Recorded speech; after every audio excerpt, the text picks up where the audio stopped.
Now back to a Richard French live special tribute on hallowed ground, the 150th commemoration of the Battle of Gettysburg.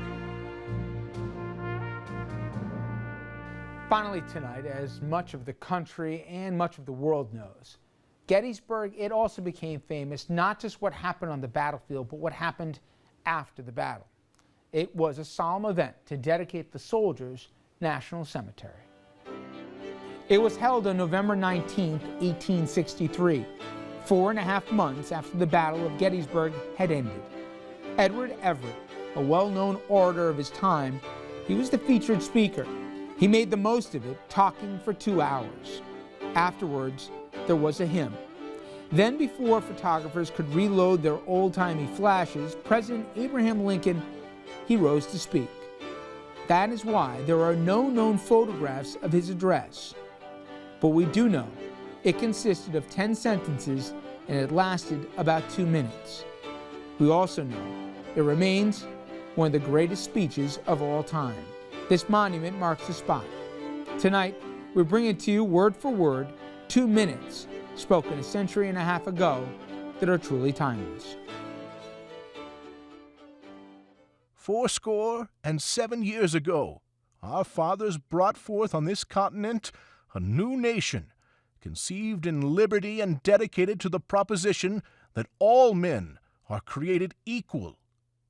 Now we are engaged in a great civil war, testing whether that nation or any nation so conceived and so dedicated can long endure. We are met on a great battlefield of that war. We have come to dedicate a portion of that field as a final resting place for those who here gave their lives that this nation might live. It is altogether fitting and proper that we should do this, but in a larger sense, we cannot dedicate, we cannot consecrate, we cannot hallow this ground. The brave men, living and dead, who struggled here have consecrated it far above our poor power to add or detract. The world will little note nor long remember what we say here, but it can never forget what they did here. It is for us, the living, rather, to be dedicated here to the unfinished work which they, who fought here, have thus far so nobly advanced.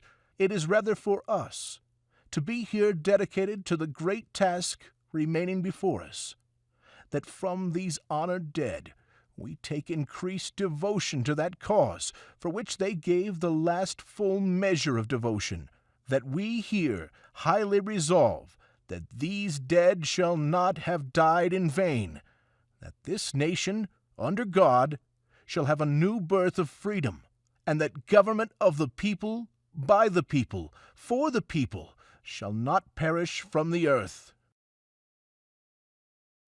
I'm Richard French, and I want to thank everyone for joining us for this special 150th commemoration of the Battle of Gettysburg. And from all of us here at RFL, have a good night.